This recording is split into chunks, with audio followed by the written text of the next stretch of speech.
This is Women for Gun Rights with your host Amanda Suffecool, part of the DC Project.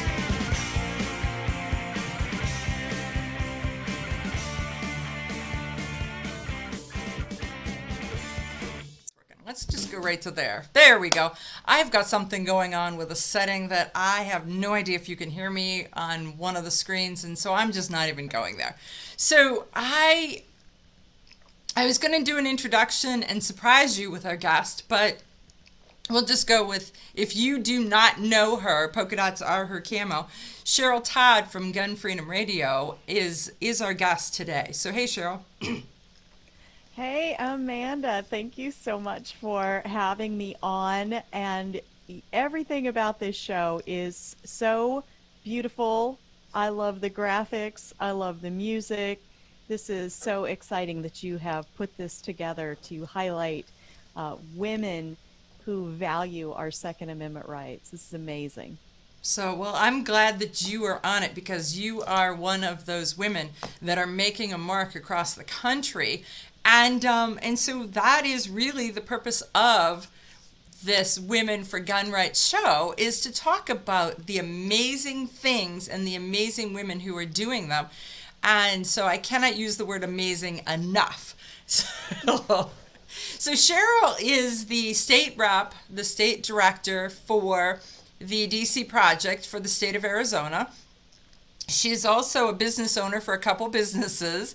She is also a public speaker who moves around the country. She is also a radio host on Gun Freedom Radio. She is also a mother and a grandmother, and she's so also involved in politics. So there's so many alsos involved in who and what Cheryl is and what she has to bring to the Second Amendment table. Well, thank you for that. And I do wear, indeed, a ton of hats, as do you. And, it's wonderful. It's a blessing. It's an honor to get to serve on the boards I serve on, which we can talk about as we go on. But it also shows you that, there's room for more. We could kind of spread this work out a little bit and welcome some more people in to help out and carry some of the load of the work that we do. And of course, that is such a big part of what you and I both do, is we're sort of the welcoming committee. Mm-hmm. Come on in, right? There's room for more. There's plenty to do. And as we do it, we personally grow into the work we do. It's not like we wait until, we are constitutional scholars, right? We don't have degrees in constitutional law. We're citizens, and we are just enacting our rights, and we keep moving in the direction that I believe our founders set in place for us. And it's a learn as you go, on the job training kind of situation. Am I right? It is so, you were so right. I have a dog-eared copy of the Constitution, and people are like, well, what does it say? And it's like, well, hold on, page 12, this is what it doesn't say. And it doesn't say what the news people are saying it's saying. So just, the Second Amendment's pretty simple. It's 27 words. It doesn't say a lot. It says a specific amount of words, and each word has meaning. And so that is where the constitutional scholars, I think we all end up becoming one. My brother, my radio partner, Rob, says that we interview people all the time who say that they're not the expert. They're just doing it until somebody better comes along. And they find that somebody better never comes along, and they get better at it as they go. And so pretty soon they are the expert, they are the scholar, they are the whatever as they work through it, because they saw a need, they stepped into the need, and they filled that niche and grew from there. Well, that is so right. And, I didn't always involved myself in politics. My husband and I, we've been married 36 years. Uh, on our podcast, started out as a radio show, now it's podcast style, Gun Freedom Radio. He introduces himself as, I'm Dan, the other guy, right? Because I barely let him get a word in edgewise. So, um, were just always business owners. We had a variety of different small mom and pops businesses. We just have a passion for, making something out of nothing and turning our hobbies into jobbies, we like to say. Mm-hmm. And, you know, over the years, we ended up with a gun store. He had owned gun stores before I'd ever even met him. And so, flash forward about 18 years ago, we opened at the exact same time an auction house, Pot of Gold Estate Auctions, and AZ Firearms, a small mom and pop's corner retail gun shop. And we were about 2 years in, and those 2 years, that business was just like any other business, right? We had customers, we had clients, we had product, we just transacted. We were just normal people. Then, about 2 years in was when President Barack Obama was elected for the first time. And suddenly, there was this conversation that started happening from the presidential podium, from whatever we want to call mainstream media, Mm-hmm. news, always in air quotes, right? Always news. Right. And really vilifying. I mean, I'm just going to call it what it was, vilifying who I was as a business owner because the product I sold happened to be guns and ammo, who I was as a person because I happened to own and I happened to keep and bear arms, Mm-hmm. right? And I realized that people that had known me for many years, people I served with at church, I was a worship leader at church. My daughter was in high school, and we were involved in a lot of things having to do with youth group and things with her high school. I had gone to school several times over the years because it took me forever to get my degrees, being a mom, a wife, and a business owner. So people that had known me before we had a gun store suddenly started looking at me a little bit more out of the corner of their eye. And I realized that there were questions that were forming in their mind based off of what the television, right? President Obama, the mainstream media were telling them about who I was versus the person that they knew Mm-hmm. from real life. And so I realized, and Danny realized, that we needed to be able to better articulate why do we value the things we value? Why, of all the businesses we could own, was it a gun store? And help them understand uh, the things that we felt like we knew why, but then to try to formulate it into sentences and help other people understand, we realized we need to educate ourselves more. That's when I started reading the Constitution for myself instead of letting somebody else interpret it for me all the time. And started the radio show. At the time, it was a 2 hour radio show, and bringing on subject matter experts like yourself who could speak from their personal experience, because I never wanted it to be, well, Cheryl and Dan said. Mm-hmm. No, who cares what Cheryl and Dan said? I want to talk to somebody who is an expert in training, an expert in, um, a political area of politics, an expert in, maybe competitive shooting or whatever the various fields are that we've had subject matter experts. And as we educated ourselves, we were educating whoever happened to be tuning in to the sound of our voices. And it has just been an incredible journey and an incredible opportunity to grow ourselves and let others better know that we're real live people, right? And not just some caricature that somebody made up and decided to vilify on the news. And they did, because I think that it's really kind of funny because our journeys were very similar. Because my radio partner, is my brother, and we co-owned a gun shop together for quite a few years, and finally closed it because we lost our landlord, and the new landlord was not the old landlord, we'll just say. And so we kind of moved on, but it was that kind of thing. When you told people what you do for a living, they were like, wait, what? Huh? But you're a girl, and you're right. It's like, well, I'm glad you noticed, but I don't think that has anything to do with the business that I own or the knowledge that's in my head. Knowledge does not have a sex to it. It might be mechanical, but it's not a he versus she kind of thing. Absolutely. And so starting that journey where we were, just interviewers of other people, and then having opportunities at one of the SHOT shows, which your audience probably has some idea what SHOT Show is, but the average person may not.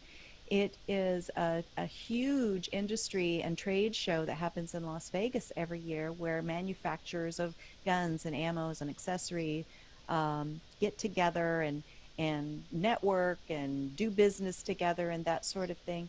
And so one year I started hearing about this lady named Diana Muller and this idea that she had to go and talk with legislators on Capitol Hill, like in our nation's I didn't know we could do that. We can do that, right? Yeah. And form relationships with these legislators. You mean they're not these lofty celebrities that are untouchable and unreachable for, mere peasants such as we? And I was so captured. Your sarcasm is oozing. I'm just saying. It just oozed. Off your screen. Right, it just oozed all over the counter right there. Just saying. And so I was captivated, and so I finally got to meet Diana, and I said, so what kind of ladies are you gathering together? Because I knew that she was trying to bring women to kind of help break that stereotype that the average American gun owner was, white, male, bearded, camo wearing, and 50 and older. And I'm like, that kind of sounds like my dad, his generation, and they're awesome people, but that's not me, right? So I loved the idea that she was trying to break that stereotype and invite women to go with her, but I didn't know who she was looking for. I knew she was a competitive shooter, and a lot of the ladies she'd been talking to are competitive shooters. And I'm like, well, that's not me. I'm just a wife. I'm just a mom. I'm just a business owner. I wasn't a grandma yet at the time. No, I was. Raylan was very young. And I love this about Diana because she was just making this up as she went, which as a business owner, as an entrepreneur, I'm like, yes, that's exactly how you get stuff done, right? And so she said, so what state are you from? And I said, Arizona. And she's like, yeah, I need in Arizona. You're in. We're going to DC in February. And I was like, okay, this is amazing. But I was like, I will be a fly on the wall. I will be media to help tell your story. I will do anything just to be a part of this. And yeah, that's when I first met you and so many of our amazing ladies who have now become state directors. And it's just been this awesome journey, again, of personal growth and figuring it out as we go.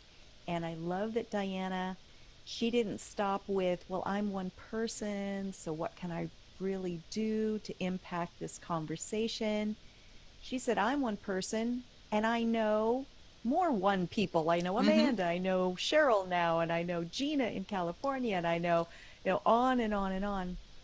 And, that's the story of our nation, really. It came down to individual people stepping forward and saying, here I am.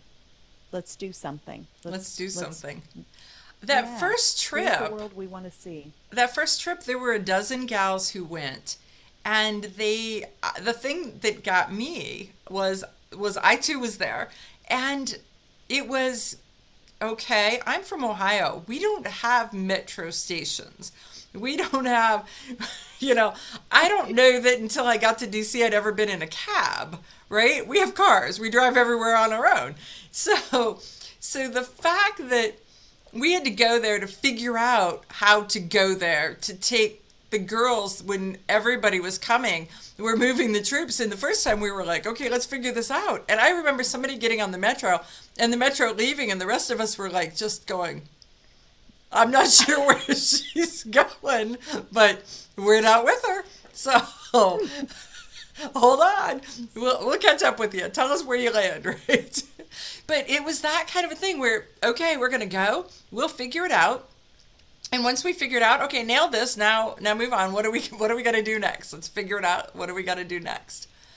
So yeah, it's interesting to be part of that initial part of that journey, just to visualize just how far the DC project has come. It's so true. And so our goal originally, or Diana's goal really, that we, were part, yes, we want to be part of, was 50 women, right? Just 50, one from each state. And I think that we still never ended up with, what was it, South Dakota? Like there was some state that was like, what is going on? Why can't we get a lady from that state? I think we got South Dakota. We don't have North Dakota. But it is some of that where a state will come or a state will go, and then look, we've got that one, and now that one popped off, right? So now you've got yeah. Like, okay. And so started there, and met in DC once a year, always in summer. So hot. I kept lobbying. We're not lobbyists. We were told never lobby, but within our group, I was lobbying. Could we please not go in summer? Because it's so hot. And I'm from Arizona, okay? So we show up, we form, Diana puts us into teams. We go and meet with legislators from the ladies within our team.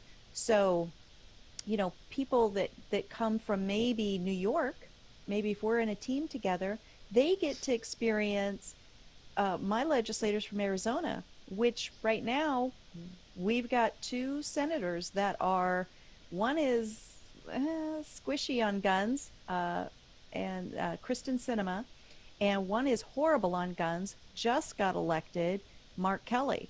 His wife is Gabby Giffords. They run the Giffords organization, which is one of these Bloomberg-funded anti-gun think tanks and activist groups. But back a few years ago, we had very, very pro-2A to mostly pro-2A, conservative, Republican legislators. And so this person from New York would walk in, and it's sort of like, we had no problems. My legislators and I were on the same page and moving in the same direction, trying to protect and preserve our Second Amendment rights. And the New York girls sitting there like having culture shock, like what world is this? Right. Your legislator isn't mean to you? They don't. Yeah. Right. So then we go into her office or her legislator's office, and then I'm the one having culture shock because I hear her legislator say, it's just not palatable to our law enforcement for the citizenry to be walking around with firearms. And I was just like, did he just say palatable? Because I've read this document a few times, and I could never found the word palatable anywhere in here, and especially within the 27 words of our Second Amendment. And to the New York legislators' credit, and I think it was a staff member at that time, because sometimes we get to meet with the actual legislator and sometimes it's their staff. Both are great appointments. But the New York person, to their credit, they went around the table and they said, well, let us introduce ourselves and tell us a little bit about ourselves. They had no reason. We're not their constituent. They had no reason to even give us any of their time. But I give them credit for doing that. And what I did say through my bitten tongue, right, bleeding at the edges, about the word palatable, was I invite you to, I understand there are differences in cultures between New York and Arizona, where we have constitutional carry in Arizona. And I invite you to look at the real world, real life example that is unfolding every day in Arizona, where our crime rates at that time were actually coming down ever since we enacted constitutional carry. And so it wasn't like, we left the office and this huge light bulb came on for this person who lives in New York, and they were suddenly going to understand why they should value the Second Amendment. But it was an opportunity to share in a genuine way, and maybe give them a moment to see the world through someone else's eyes. And we take those as a win. We have to. We definitely have to. I've been in a couple states where I'm like, okay, I live in free America. I'm I'm not sure. I love all my DCProject girls, but I'm not sure which part of America you're living with in. But free is not involved in your state at all. But not that we're naming names. So that's a piece of how it comes about and how it goes. But then the state leaders do other things, and so you're involved in a thing called Thursdays for 2A. And so why don't you? How did that come about, and what is it? So, Diana Muller, our founder again, had asked those of us who had been dedicated and involved to become state directors within our state. And so, as a state director, to then gather women, one woman at least from each legislative district. And here in Arizona, we have 30. And so that was what we were tasked with and empowered to do. And I believe when she did that, COVID was already a thing.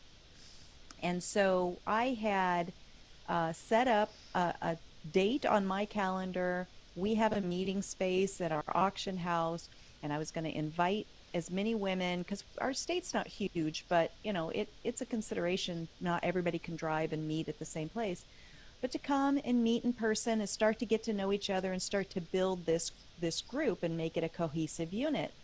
Well, then, as soon as I put the announcement out there, some new thing ratcheted up with COVID. I think it was the mask mandate, or it was something. And so I said, well, this is not going to be feasible. There's going to be too many people that can't drive here no matter what. There's going to be people that are freaked out about the COVID thing. And I said, but you know what? I happen to have a microphone, and I happen to have a camera, and I happen to know how to use Zoom, and I can figure out the Facebook Live thing.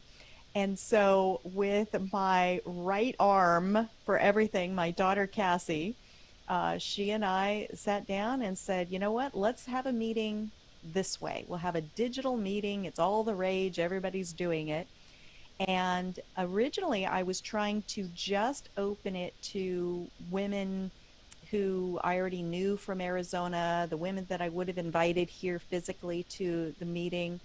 And then in the process of doing a Facebook Live, we it was kind of open, and people started, popping in from all over the country, friends that we have in the industry, and that sort of thing. And so it was like, well, this is just kind of fun, and we're still talking about the Second Amendment.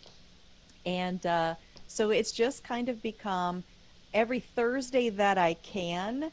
So, I like to say every Thursday with a very large asterisk. Every Thursday that I can at 5 o'clock in Arizona. We fire it up. We start on Zoom. We share it to Facebook Live. Some people pop in on Zoom so we can see them on camera. Some people are on the Facebook Live, so they're just kind of typing in comments and that sort of thing. I have a loose agenda for every meeting. I try to bring something in that is, we start by reciting the Second Amendment together. And I try to explain a little bit about what the DC Project is, how you can join. I try to have something that's newsworthy, something that's happening right now in the news, something that's actionable. We need to write this congressperson or reach out to the person in this particular district. And answer any questions or comments that come through and make it fun. It is really a fun. It's supposed to be a half an hour. I've never once hit a half an hour. Shocker that that is, right? Because I am always over time. But I am always encroaching into an hour long. And even if people can't join as we're doing it, because of Facebook, it just stays on my Facebook page, and then I see that most people interact with it and watch it as a recorded piece. And so, yeah, it's really fun. And even when we can start having real meetings in person with my dedicated Arizona, DC Project Arizona members, I think I'm going to still continue to do the Thursdays for 2A piece on the internet because it engages. We can have a guest. I can bring on a guest specifically, and then other weeks you never know who's going to pop in. Nikki Stollard, who is in California, involved with Pink Pistols, she popped in the other day, and she always has some great nuggets of knowledge. And being in California, Oh I'm yeah. like, what is happening to your state? My dear friend, I love you, but what is happening? And she's like, we're doing what we can. You know, Fighting the fight. so that's, Right. yeah, so that's basically the Thursdays for 2A, and everyone is welcome. Probably need to encourage people to find me on my personal Facebook is where we've been broadcasting it from. Because I have Cheryl Todd as my personal. I have Cheryl Todd, Gun Freedom Radio host, as another one. Try to find me on there, and we'll get you hooked up. Right, because the DC Project state pages are closed. It's a closed group, and those are if you join the DC Project, then you will be put into your state page, and you can interact from there. But your goal is to cast the net wide, and to bring more people into both your state and to frankly my state. So thank you.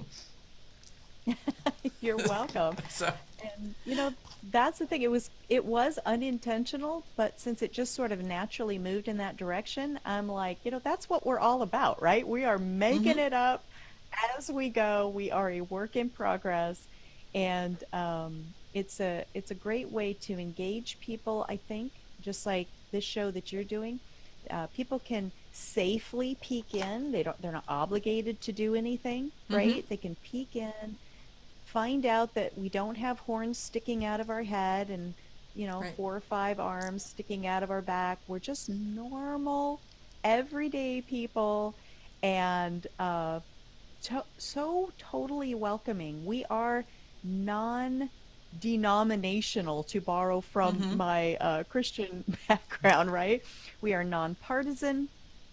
There are no velvet ropes that you have to cross. The founders wrote this document for everyone. And as our good friend Maj Touré likes to say, and I borrow from him, if it wasn't written for me, it's mine now. Right? So, I'm taking it. so, I got it. I have a copy so of it, and I'm using it. Yep. that's right. It was written for everyone, and it is our responsibility and our obligation. It was given to us as an inheritance for free. And it is our obligation to preserve it the way that it was given to us and pass it along to the next generation and to everyone who maybe doesn't even have an idea. There's too many of our elected officials who, I swear to you, don't even know that this exists, Don't even. Right. haven't read Exactly. it. And we just had Constitutional Day a few weeks back, Constitution Day. And on Thursdays for 2A, I was like, you know what? We should call that Oath Renewal or Oath Remembrance Day and send a copy of our Constitution to all of our elected officials, because every single elected official, I don't care what part of the political spectrum they're on, they have taken an oath to protect and preserve the state constitution and the U.S. Constitution. Constitution. And I don't know how they can take that oath, because a bunch of them, I swear to you, have never read it. They just don't know. So I want to swing back. The Constitution is so important, but so is the 50 women. And so there's a key word in this video that I want to discuss with you after we play the video. But this gives you a snapshot of who the DC Project women are and why the DC Project women are involved. Capital, who put a real name and face and share real stories of those who support the Second Amendment. For me, the Second Amendment is about family heritage. My Second Amendment right gives me the right to choose. To defend against hate crimes. The Second Amendment is my right to protect my family. The Second Amendment gives me the right to decide when I need protection. What the Second Amendment means to me is my right to self-defense. Because you should never be denied a chance to protect yourself and your loved ones. Independence. Bad guys are bigger and stronger. My firearm levels the playing field against someone trying to hurt me. To me, it means survival. It's my responsibility. A 911 response averages 22 minutes. I am my own first responder. I am my own security. Because some believe no means yes. It's a peace of mind. Provide food for my family. Recreation and sport. It's my liberty. For the protection of my children. It is my right to choose. My safety. I'm worth protecting. I don't want to live in fear. Because of the Second Amendment, I have confidence that I can take care of myself. My right to life. The Second Amendment means that I can choose to never be a victim.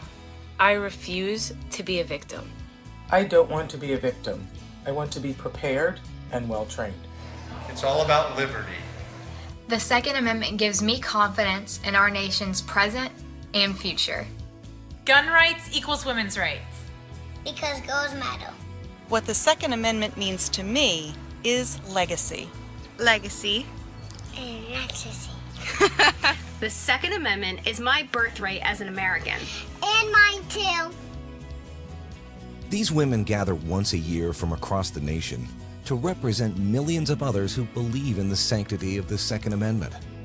Please show them your support, because ultimately, their efforts are supporting all of us. Learn more at DCProject.info. Thank you.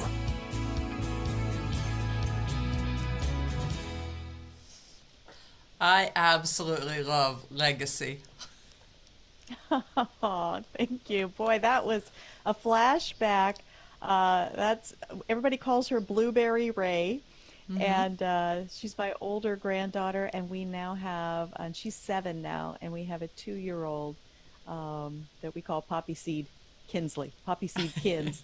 And so it really is all about that, because whatever I do or don't do in my lifetime, it is going to have reverberating effects on my daughter's life and my granddaughter's lives.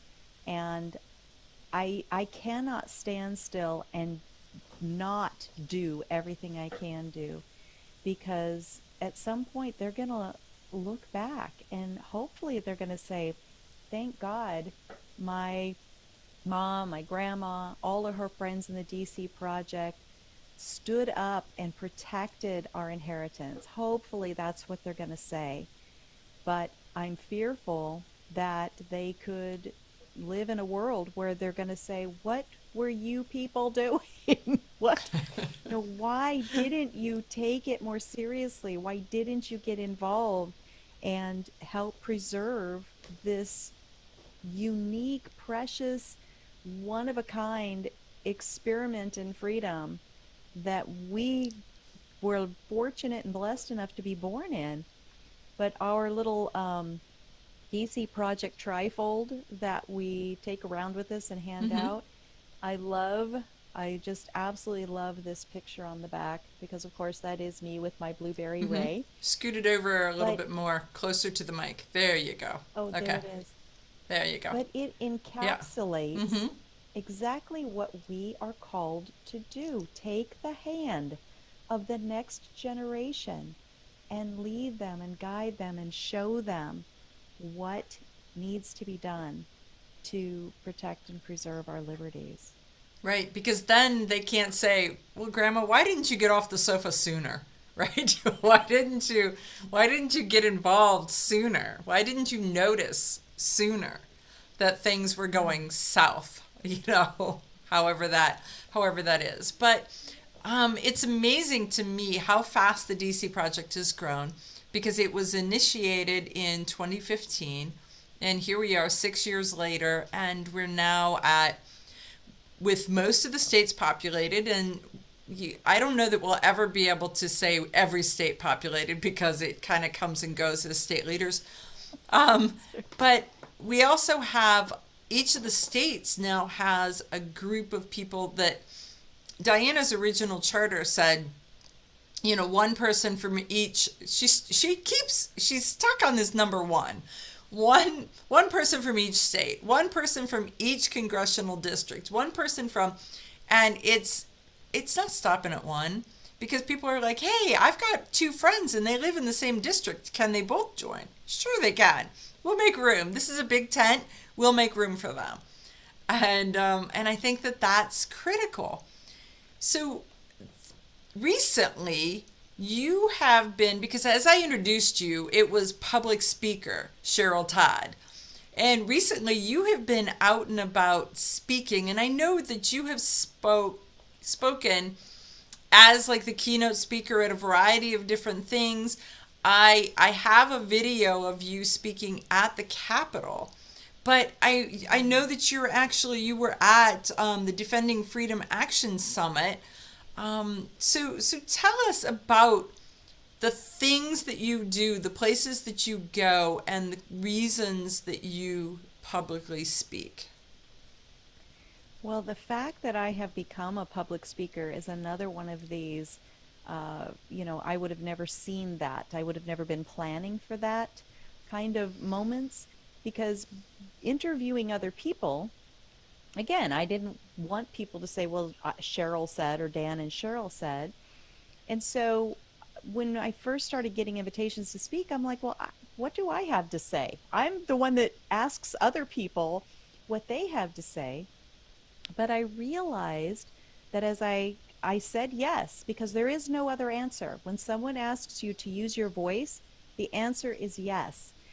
I realized that I do have a lot to say, and that the things that I say are unique to my life experience and my perspective, and that is what compels people. That's what moves the needle. When we're meeting with these legislators, they don't want to hear talking points. That's not going to move the needle. They want to know us as people, and that's what we're hoping that they will.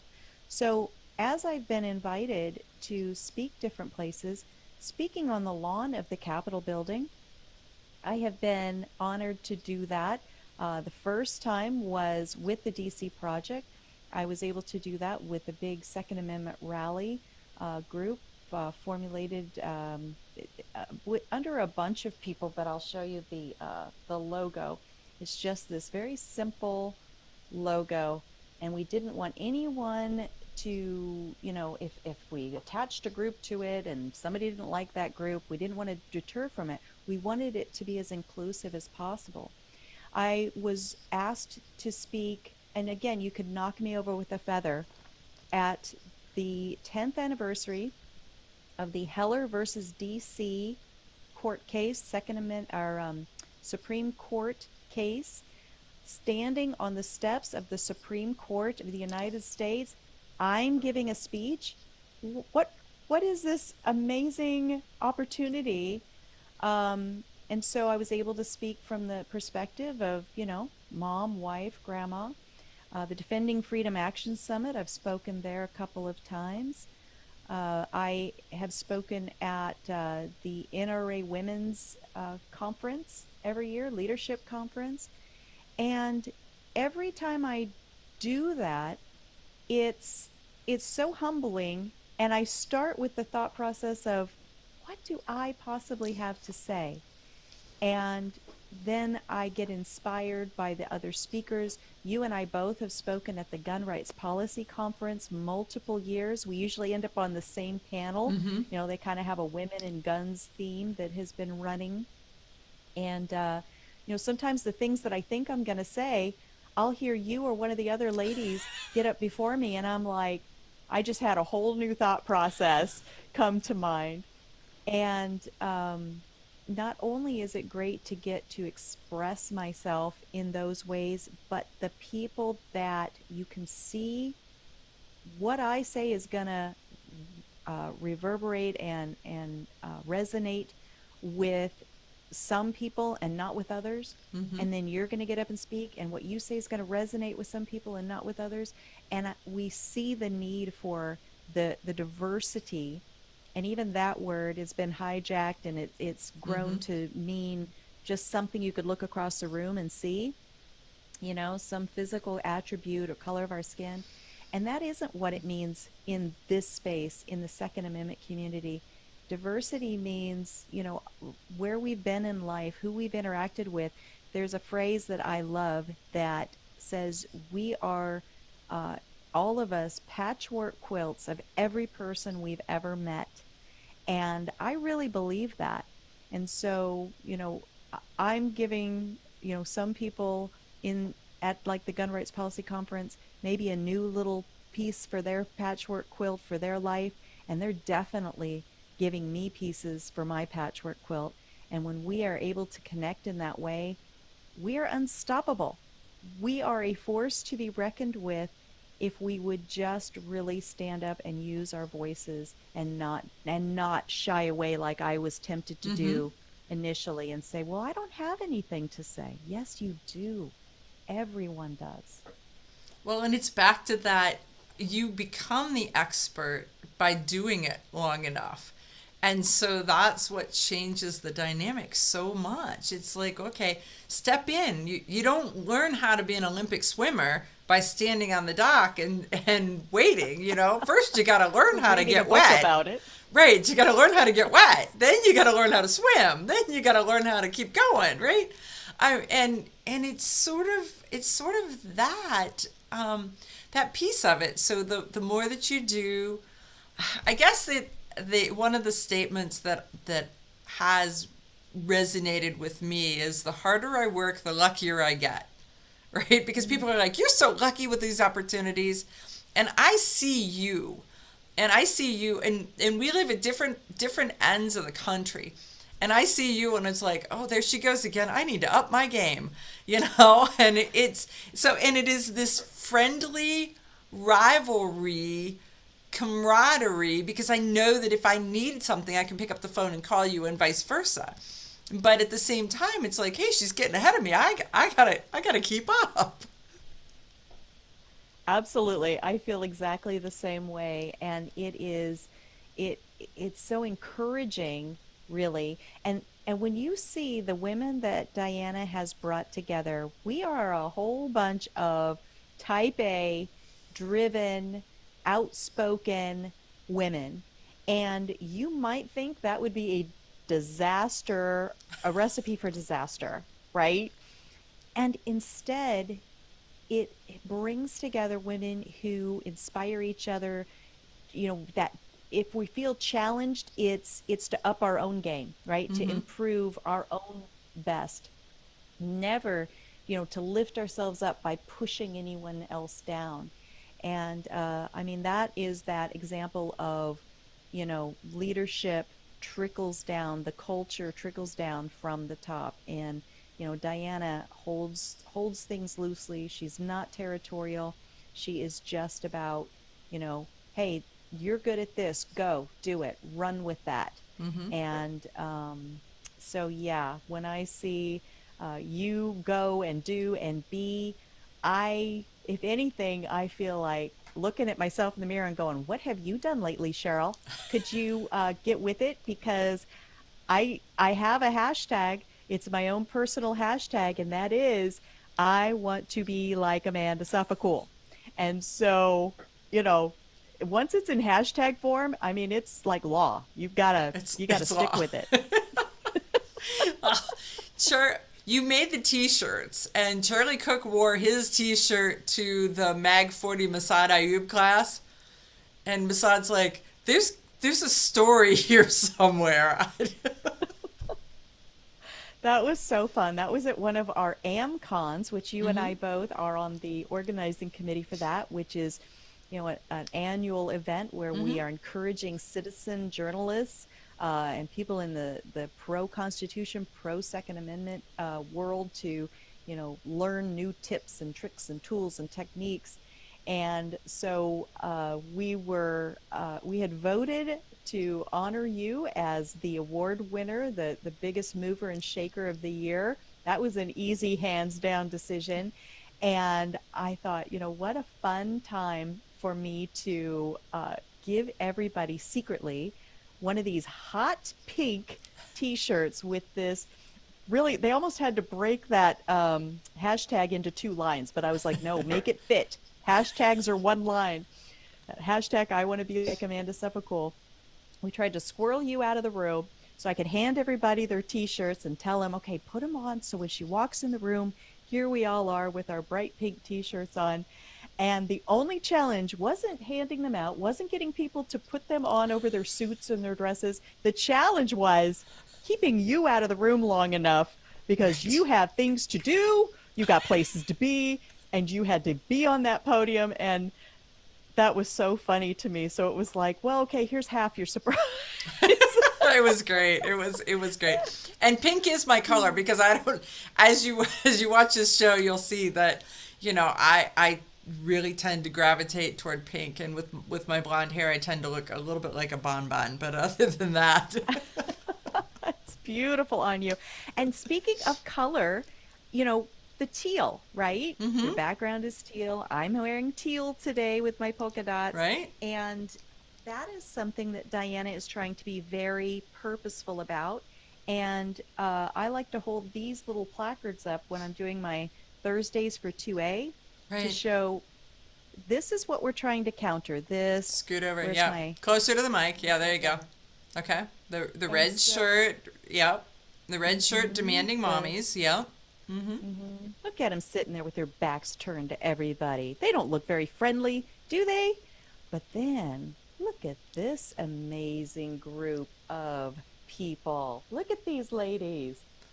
See, we're friendly. We are a sea of teal. We are teal for 2A. And this is just a tiny sliver of us, by the way. Right. So we are a large group. We are growing. And again, we are soccer moms, right? The soccer moms of the world don't get to claim that if you're a woman or a mom, that somehow you don't let those certain tools in your house, because I have those tools in my house because I'm a mom and a grandma, and I value my life and I value the lives of my child and my grandchildren. And so I am a responsibly armed citizen, because the Second Amendment actually is the greatest unifier. People try to make it political. It's not. They try to make it divisive. It's not. Because what can everyone agree on? It doesn't matter where you've come from, how old you are, what your religion is, the color of your skin, anything. Everyone can agree that we want to protect what we love, right? Exactly. And so the Second Amendment legally protects our right to choose whatever tool we decide is the best to protect what we love. That is so the reason, my job is to be the first responder. The police, as well-intentioned as they are minutes away when seconds count. And so whose job is it to protect you and your family? It's yours. And that's just as long as the government allows it. And that's the fight that we've got, is to keep the government from intruding and stopping us from being able to defend ourselves and to protect our families. So I would be doing you a disservice if I didn't at least play a little bit of your speech that took place at the Capitol and then we'll come back and say goodbye because we're getting to the end of our show. So let me go to this so that people get to see you in action.